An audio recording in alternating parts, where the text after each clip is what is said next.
तुम्हारा प्रभु कितना है प्यारा, साथ तुम्हारा। ओम शांति। इस शब्द में समस्त ज्ञान का सार समाया है, क्योंकि यही शब्द मैं आत्मा शांत स्वरूप हूँ, ये स्मृति हमें देह भान से, आवाज की दुनिया से परे ले जाती है। स्वस्वरूप में,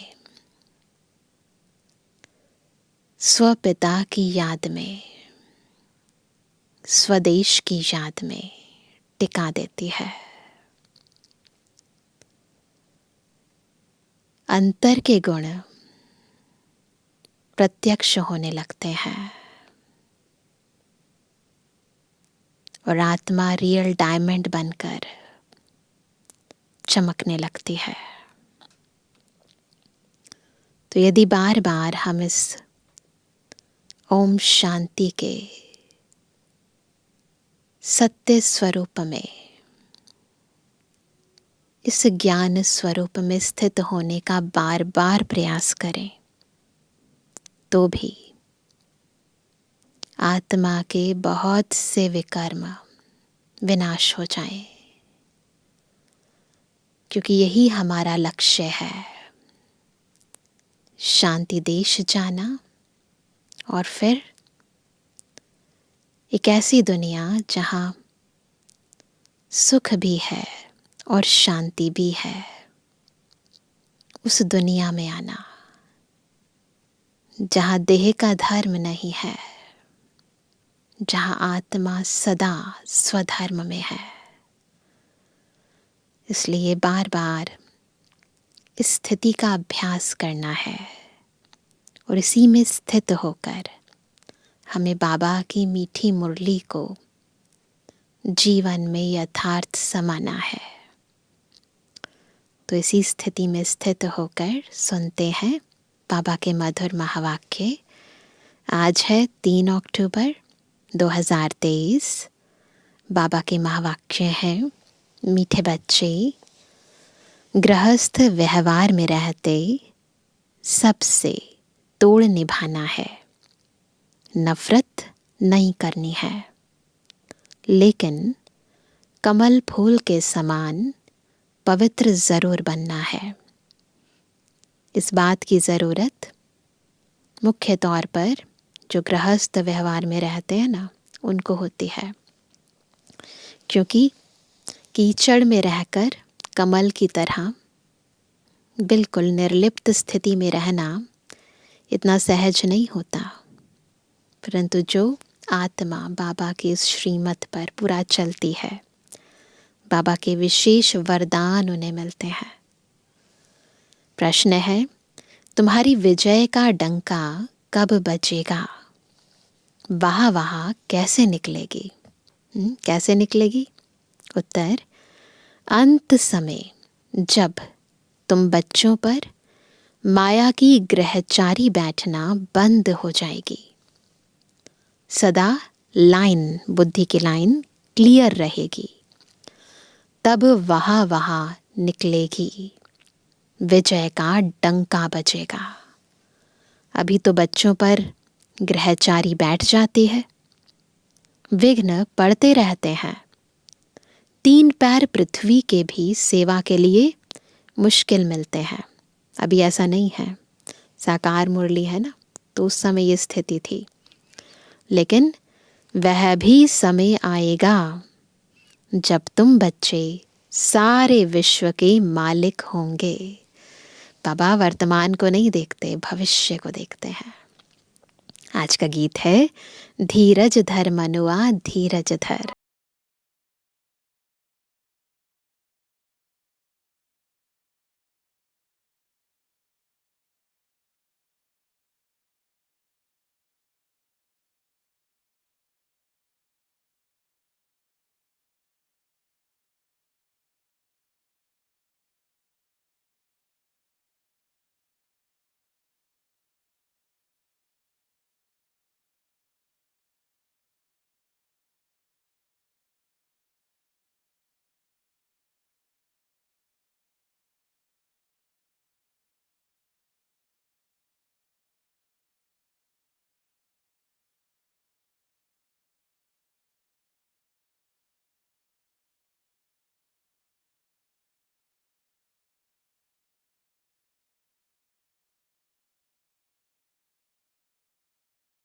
ओम शांति। बच्चे नंबरवार पुरुषार्थ अनुसार जानते हैं कि अभी पुराना नाटक पूरा हुआ है। नाटक अब पुराना हो गया है और अब पूरा होने वाला है। दुख के दिन बाकी कुछ घड़ियां हैं और फिर सदा सुख ही सुख होगा। 2 युगों तक दुख का नाम निशान नहीं होगा। जब सुख का पता पड़ता है तो समझा जाता है यह दुख धाम है ना। वास्ट डिफरेंट है। अभी सुख के लिए तुम पुरुषार्थ कर रहे हो, समझते हो यह दुख का पुराना नाटक पूरा हुआ। सुख के लिए अब बाप दादा की श्रीमत पर चल रहे हैं। कोई को भी समझाना बहुत सहज है। अभी बाबा के पास जाना है, बाबा लेने लिए आया है। गृहस्थ व्यवहार में रहते कमल फूल समान पवित्र हो रहना है। तोड़ जरूर निभाना है। अगर तोड़ नहीं निभाते हो तो जैसे सन्यासियों मिसल हो जाते। अगर तोड़ नहीं निभा पाते तो जैसे सन्यासी रहते हैं वैसे हो जाएंगे। वह तोड़ नहीं निभाते हैं तो उनको निवृत्ति मार्ग, हठ योग कहा जाता है। सन्यासियों द्वारा जो सिखलाया जाता है वह है हठ योग। वो हठ योग है और यह है राजयोग। वो जीत नहीं प्राप्त करते हैं हठ से, है ना, सब कुछ छोड़ देते हैं। हम राजयोग सीखते हैं जो भगवान सिखलाते हैं। भारत का धर्मशास्त्र है ही गीता। जो सिखला रहे हैं ना बाबा, ये वो गीता है। दूसरों का धर्मशास्त्र क्या है उनसे अपना कोई ताल्लुक नहीं, उस चीज़ों में नहीं जाना है। तुम अभी गृहस्थ व्यवहार में रहते एक बार सन्यास करते हो, फिर 21 जन्म उसकी प्रारब्ध पाते हो। केवल एक बार बुद्धि से सन्यास करते हैं, उसकी प्रारब्ध 21 जन्मों तक मिलती है। उनका है हद का सन्यास और हठ योग। तुम्हारा है बेहद का सन्यास और राजयोग। वह तो गृहस्थ व्यवहार छोड़ देते हैं। राजयोग का तो बहुत गायन है। भगवान ने राजयोग सिखाया तो भगवान जरूर ऊंचते ऊंच को ही कहेंगे। श्री कृष्ण तो भगवान हो ना सके, वो ऊंचते ऊंच तो नहीं है ना। बेहद का बाप है ही वह निराकार। बेहद की बादशाही वही दे सकते हैं। यहाँ गृहस्थ व्यवहार से नफरत नहीं की जाती। वो तो छोड़ देते हैं तो नफरत आ जाती है उन्हें। यहाँ हम नफरत नहीं करते हैं। बाप कहते हैं यह अंतिम जन्म गृहस्थ व्यवहार में रहते पवित्र बनो। ये पुरुषार्थ है। पतित पावन किसी सन्यासी को नहीं कहा जाता। सन्यासी खुद भी गाते हैं पतित पावन सीताराम, वो खुद भी गाते हैं, तो फिर वो थोड़ी ना पतित पावन होंगे। पतित से पावन केवल एक शिव बाबा को कहते हैं। उनको याद करते हैं। वह भी पावन दुनिया चाहते हैं इसलिए याद करते हैं, परंतु यह नहीं जानते कि वह दुनिया ही एक और है, जबकि वह गृहस्थ व्यवहार में ही नहीं है। सन्यासी लोग तो देवताओं को भी नहीं मानेंगे। वह कभी राजयोग सिखला ना सकें, क्योंकि देवताएं तो जोड़ी में दिखाते हैं ना, तो इसलिए वो उनको भी नहीं मानेंगे, तो राजयोग सिखा ना सकें। न बाप कभी हठ योग सिखला सकते, न सन्यासी कभी राजयोग सिखला सकते। यह समझने की बात है।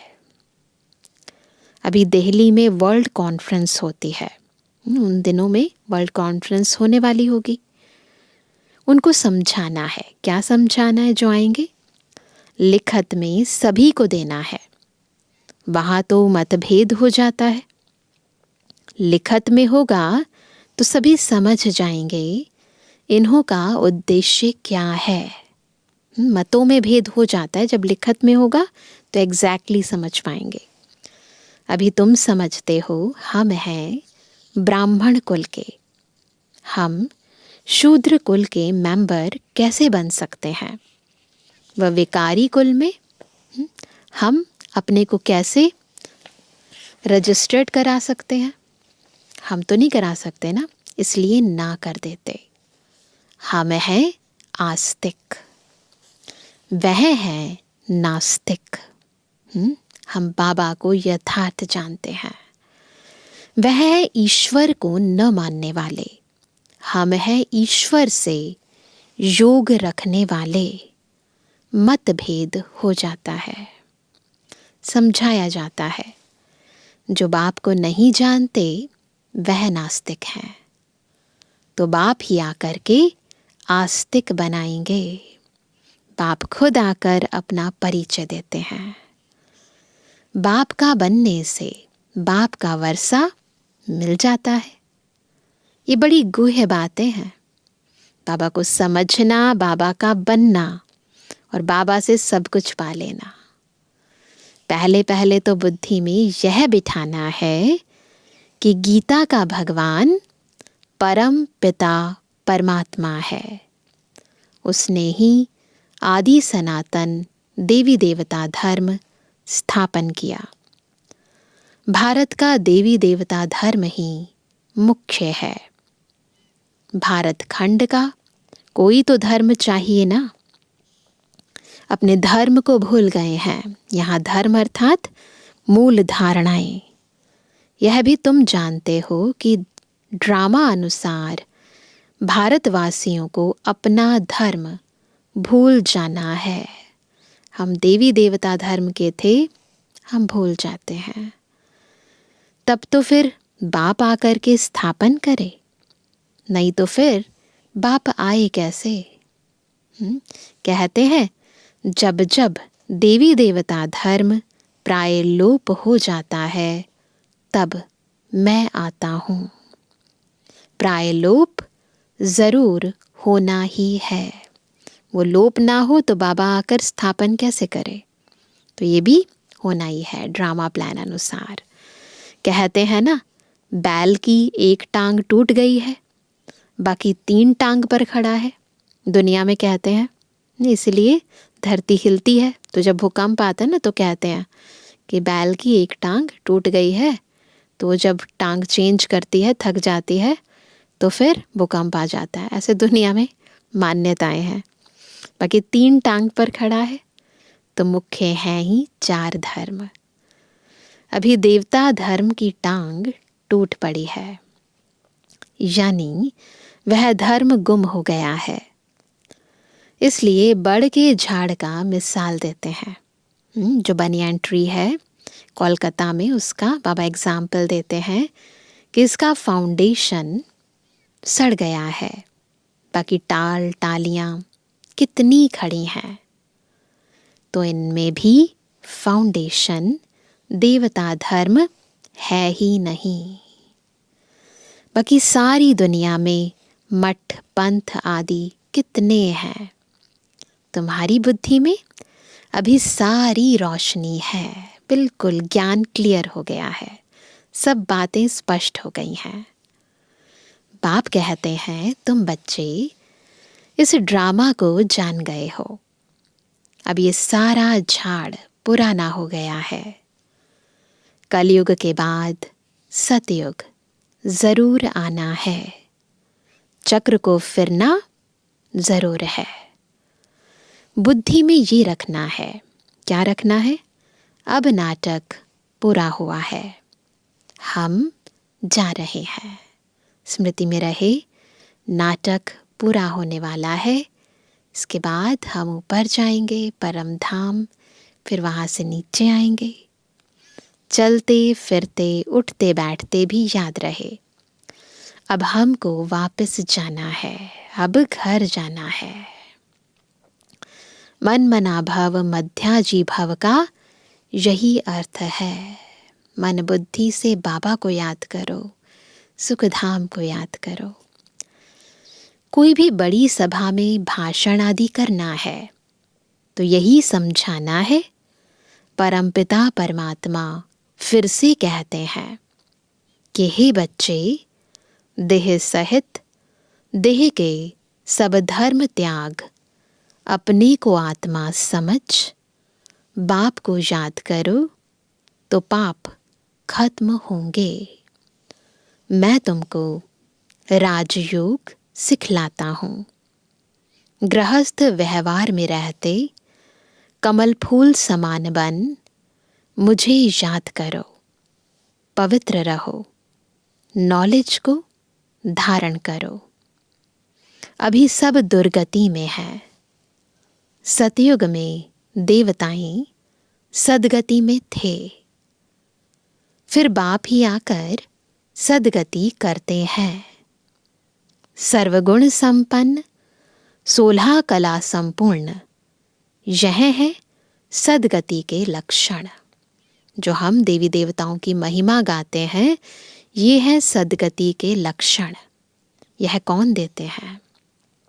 कौन बनाता है हमें सर्वगुणों से संपन्न, 16 कलाओं से संपूर्ण? कौन बनाता है? बाप। उनके फिर लक्षण क्या है?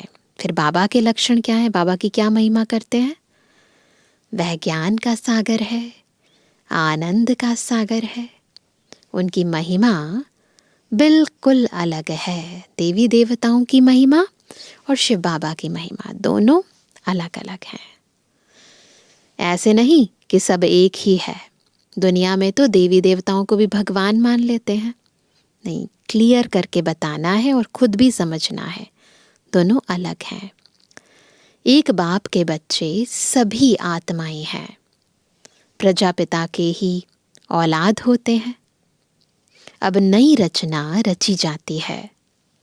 प्रजापिता की औलाद तो सब हैं, परंतु वे लोग इन बातों को जानते नहीं। ब्राह्मण वर्ण है सबसे ऊंच। भारत के ही वर्ण गाए जाते हैं। 84 जन्म लेने में इन वर्णों से पास करना होता है। ब्राह्मण वर्ण है ही संगम युग पर। तुम बच्चे अभी स्वीट साइलेंस में रहते हो। यहाँ पर बैठे हैं, परंतु मन बुद्धि कहाँ है? ऊपर, परम धाम।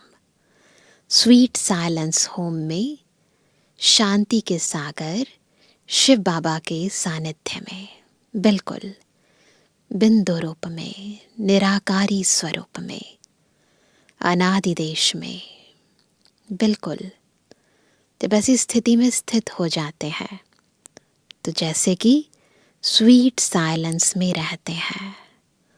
यह साइलेंस सबसे अच्छी है। वास्तव में शांति का हार तो गले में पड़ा हुआ है, ढूंढने की जरूरत नहीं है। शांति हमारा स्वधर्म है। चाहते तो सब हैं शांति घर में जाएं, परंतु यह रास्ता कौन बताए?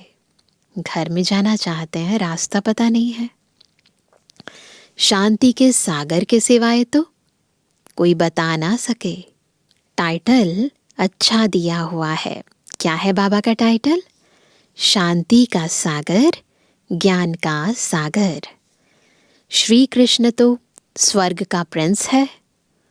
वह है मनुष्य सृष्टि का बीज रूप। शिव बाबा है मनुष्य सृष्टि का बीज रूप। कितना रात दिन का फर्क है। कृष्ण को सृष्टि का बीज कह नहीं सकते। सर्वव्यापी का ज्ञान तो ठहर ना सके। न श्री कृष्ण भगवान है, परमात्मा है, न भगवान कण कण में है। बाप की महिमा अपनी है।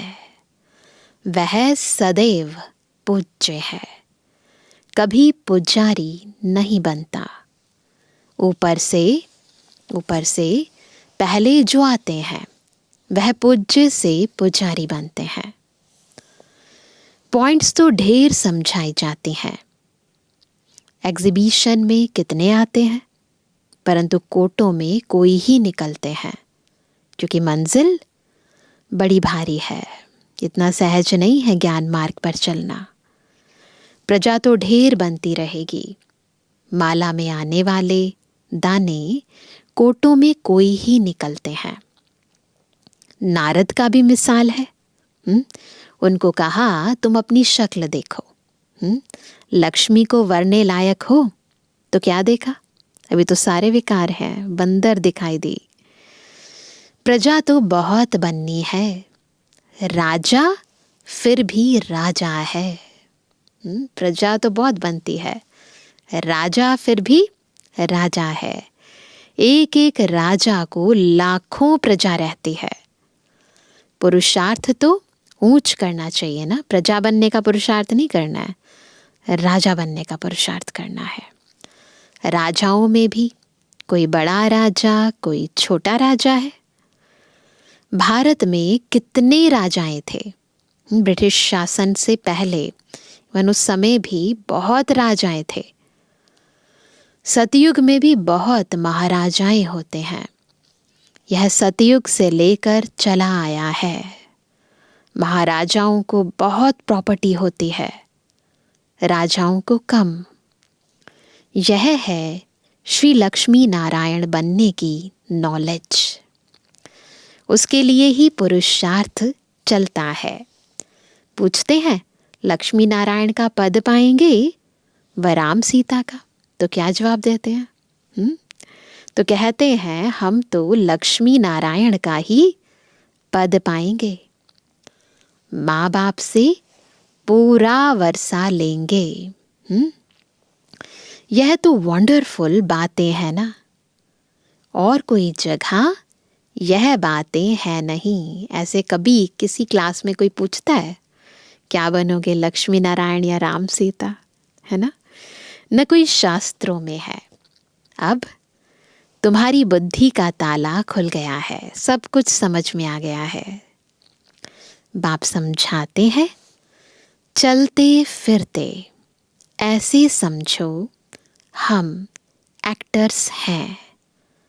अब हमको वापस जाना है। क्या पुरुषार्थ करेंगे आज? चलते फिरते हम कौन है? इस सृष्टि रंगमंच में एक्टर्स हैं। और अब हमारा खेल पूरा हुआ, हमको जाना है वापस।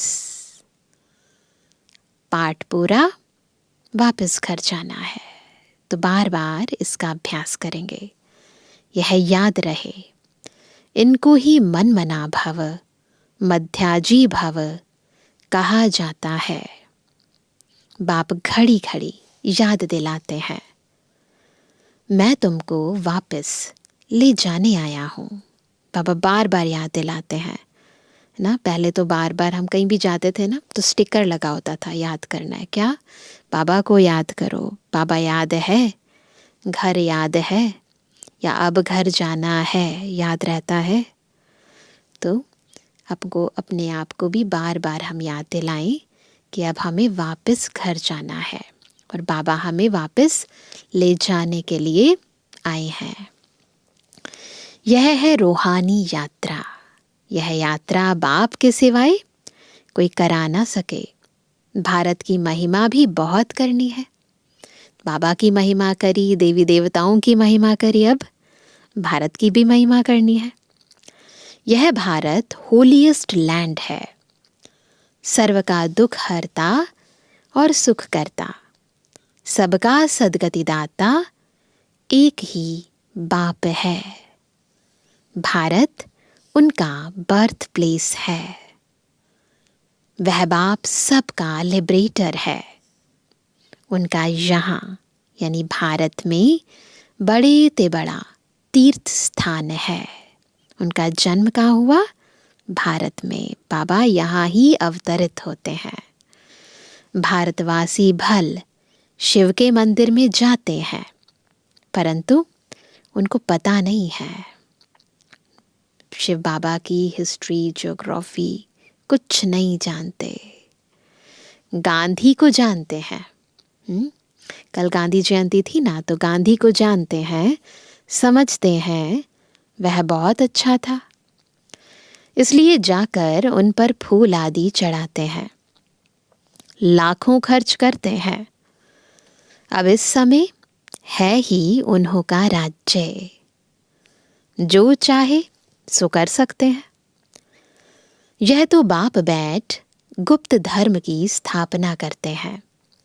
यह राज्य ही अलग है। यहाँ हम सबसे पहले बनते हैं स्वराज्य अधिकारी और फिर बनते हैं विश्व राज्य अधिकारी। भारत में पहले पहले देवताओं का राज्य था। दिखाते हैं असुरों और देवताओं की लड़ाई लगी, ऐसे दिखाते हैं ना, टीवी में भी, माइथोलॉजिकल सीरियल्स में दिखाते हैं, और शास्त्रों में भी लिखा है कि ऐसे लड़ाई लगी। परंतु ऐसी बातें तो है नहीं। यहाँ तो युद्ध के मैदान पर यहाँ तो युद्ध के मैदान में माया पर जीत पाई जाती है। कहाँ है ये युद्ध? अंदर चलता है ये युद्ध। माया पर जीत तो जरूर सर्वशक्तिमान ही पहनाएंगे। माया भी सर्वशक्तिमान है, तो उस पर जीत प्राप्त करने के लिए खुद सर्वशक्तिमान शिव बाबा हमें शक्तियां देते हैं। बाबा ही रावण राज्य से छुड़ाकर राम राज्य की स्थापना करा रहे हैं। बाकी वहां लड़ाई आदि की बात होती नहीं, ऐसे कोई स्थूल में कोई लड़ाई नहीं हुई है। अभी देखेंगे तो सृष्टि में सर्वशक्तिमान इस समय क्रिश्चियन लोग हैं। वह चाहे तो सब पर जीत पा सकते हैं, परंतु वह विश्व के मालिक बने, यह कायदा नहीं। इस राज को तुम ही जानते हो। इस समय सर्वशक्तिवान राजधानी क्रिश्चियन की है, नहीं तो उन्हों की संख्या कम होनी चाहिए। बाद में आते हैं ना, क्योंकि लास्ट में आए हैं। परंतु 3 धर्मों में यह धर्म सबसे तीखा है, सबको हाथ कर बैठे हैं। यह भी ड्रामा बना हुआ है। इनके द्वारा ही फिर हमको राजधानी मिलनी है। कहानी भी है, 2 बिल्ले लड़े, मक्खन बीच में, तीसरे को मिल जाता है। तो वह आपस में लड़ते हैं, मक्खन बीच में भारतवासियों को ही मिलना है। कहानी तो पाई पैसे की है, अर्थ कितना बड़ा है। मनुष्य कितने बेसमझ हैं, एक्टर होते हुए भी ड्रामा को नहीं जानते, बेसमझ हो पड़े हैं। समझते भी गरीब हैं। साहूकार लोग कुछ भी नहीं समझते, क्यों? बहुत बिजी हैं। गरीब निवास पतित पावन बाप गाया हुआ है। गायन है, बाबा है गरीब निवास, पतितों को पावन बनाने वाला। अब प्रैक्टिकल में पाठ बजा रहे हैं। पहले तो बस गायन सुनते आए, पता चला कि भगवान गरीब निवाज है, परंतु अभी हम प्रैक्टिकल में देख रहे हैं कि बाबा कैसे पाठ बजा रहे हैं। बड़ी बड़ी सभाओं में तुमको समझाना है। विवेक कहता है कि धीरे धीरे वहाँ निकलेगी। इतनी जल्दी नहीं निकलती, धीरे धीरे निकलती है। लास्ट मोमेंट में क्या होगा? डंका बजना है। लास्ट मोमेंट में डंका बजना है। अभी तो बच्चों पर ग्रहचारी बैठती है, लाइन क्लियर नहीं, विघ्न पड़ते रहते हैं। यह भी ड्रामा अनुसार पढ़ते रहेंगे। जितना पुरुषार्थ करेंगे उतना ऊंच पद पाएंगे। पांडवों को 3 पैर पृथ्वी के नहीं मिलते थे, ऐसे शास्त्रों में वर्णन है। अभी का यह गायन है, परंतु यह किसको पता नहीं है कि वही फिर प्रैक्टिकल में विश्व के मालिक बने। जिनको 3 पैर पृथ्वी के नहीं मिलते थे वही विश्व के मालिक बने। तुम बच्चे अब जानते हो, इसमें अफसोस नहीं किया जाता। इतना सब कुछ होगा दुनिया में, अफसोस नहीं किया जाता। कल्प पहले भी ऐसे हुआ था। ड्रामा के पट्टे पर खड़ा रहना चाहिए, बहुत ज़रूरी पॉइंट है। ड्रामा के पट्टे पर खड़े रहना चाहिए। ड्रामा को भूल जाते हैं, अफसोस होता है, दुख होता है, चिंता होती है, टेंशन होती है। जो हो रहा है बहुत अच्छा, जो हुआ था बहुत अच्छा, जो होगा वो अच्छे थे अच्छा। ड्रामा के पट्टे पर खड़े रहना चाहिए, हिलना नहीं चाहिए। अब नाटक पूरा होता है, चलते हैं सुखधाम। पढ़ाई ऐसी पढ़नी है जो ऊंच पद पा लेवे। अच्छा, हम इस मीठी से दे बच्चों पर माता पिता का याद प्यार और मॉर्निंग। रूहानी बच्चों की, रूहानी बाप दादा को गुड मॉर्निंग, नमस्ते नमस्ते नमस्ते। धारणा के लिए मुख्य सार। पहला, चलते फिरते अपने को एक्टर समझना है। ड्रामा के पट्टे पर अचल रहना है। बुद्धि में रहे कि अभी हम वापस घर जाते हैं, हम यात्रा पर हैं। दूसरा, सद्गति के सर्व लक्षण स्वयं में धारण करने हैं। कौन से हैं वो लक्षण? सर्वगुण संपन्न, 16 कला संपूर्ण बनना है, यही बनना है ना। वरदान है, संगम युग पर श्रेष्ठ मत द्वारा श्रेष्ठ गति को प्राप्त करने वाले प्रत्यक्ष फल के अधिकारी भव। वरदान क्या मिला आज? प्रत्यक्ष फल के अधिकारी। कैसे बनेंगे? जब संगम युग पर श्रेष्ठ मत द्वारा, बाबा की श्रीमत द्वारा श्रेष्ठ गति को प्राप्त करेंगे तब। संगम युग पर श्रेष्ठ मत के आधार पर जो श्रेष्ठ कर्म करते हो, बाबा जो हमें श्रीमत देते हैं उसके आधार पर जो हम श्रेष्ठ कर्म करते हैं उसका प्रत्यक्ष फल अर्थात सफलता अभी ही प्राप्त होती है। इसलिए कहते हैं, जैसी मत वैसी गत। वो लोग समझते हैं मरने के बाद गति मिलेगी, लेकिन आप बच्चों को इस अंतिम मर जीवा जन्म में हर कर्म की सफलता का फल अर्थात गति प्राप्त होने का वरदान मिला हुआ है। भविष्य में तो मिलेगी ही मिलेगी, परंतु अभी ही मिलेगी, प्रत्यक्ष फल मिलेगा। आप भविष्य की इंतजार में नहीं रहते, अभी अभी करते और अभी अभी प्राप्ति का अधिकार मिल जाता। इसको ही कहते हैं रचयिता का रचना से सच्चा प्यार। बाबा हमें बहुत बहुत बहुत और सच्चा प्यार करते हैं, इसलिए अभी भी देते हैं और भविष्य में तो वैसे ही बहुत कुछ मिलना है। स्लोगन है, दृढ़ संकल्प से हर कदम में बाप को फॉलो करने वाले ही, दृढ़ संकल्प से हर कदम में बाप को फॉलो करने वाले ही संपन्न बनते हैं। तो आज सभी क्या पुरुषार्थ करेंगे? आज बाबा ने होमवर्क दे दिया है पहले से ही क्या करना है चलते फिरते? बिल्कुल ऐसे समझेंगे कि अभी नाटक पूरा हुआ, हम एक्टर्स हैं और हमें अब घर जाना है। बार बार अपने आप को एक्टर समझकर अपने हर एक्ट को एक्यूरेट श्रीमत के आधार पर करेंगे।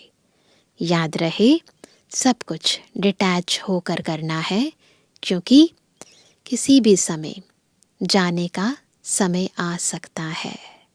अब वापस घर जाना है, डिटैच।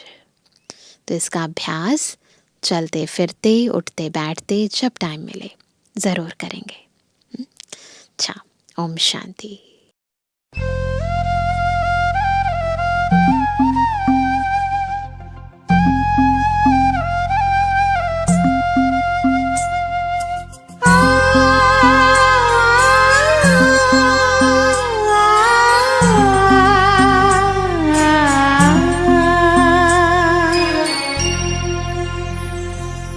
प्रभु से मिला है जीवन, प्रभु को कर दे अर्पण। प्रभु से मिला है जीवन, प्रभु को कर दे अर्पण। सबका भला हम करते चले,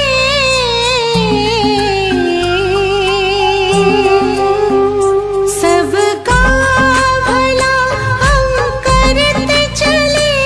हर्षित हो धरा गगन, बस उसका कहना माने, फिर सब कुछ वो ही जाने।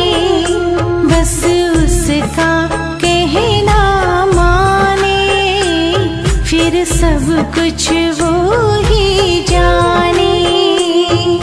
प्रभु से मिला है जीवन, प्रभु को कर दे अर्पण।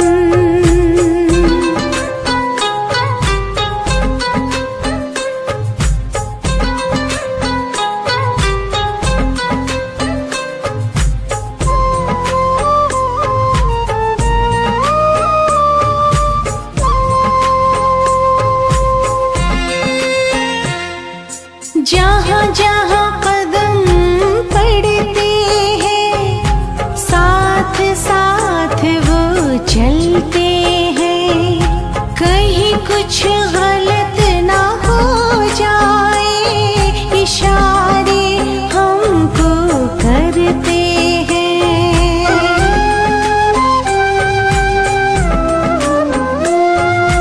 जहाँ जहाँ कदम पड़ते हैं, साथ साथ वो चलते हैं। कहीं कुछ गलत ना हो जाए, इशारे हमको करते हैं। गर करते हैं अपनी मनमानी, गर करते हैं अपनी मनमानी। बढ़े फिर उलझन, बस उसका कहना माने, फिर सब कुछ वो ही जाने। प्रभु से मिला ये जीवन, प्रभु को कर दे अर्पण।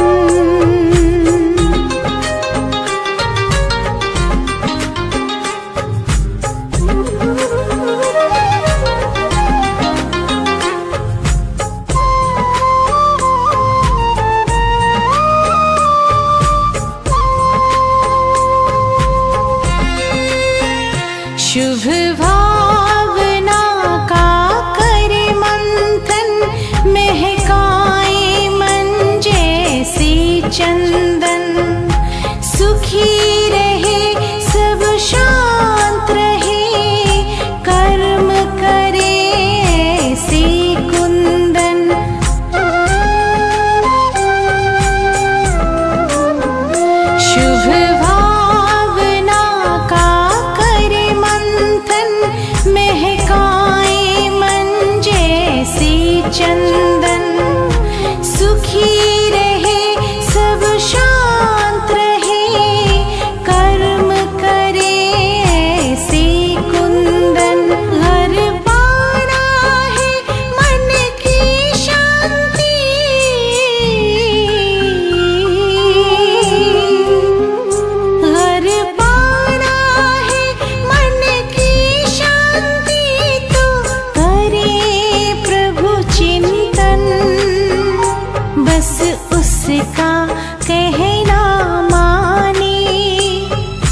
सब कुछ वो ही जाने। प्रभु से मिला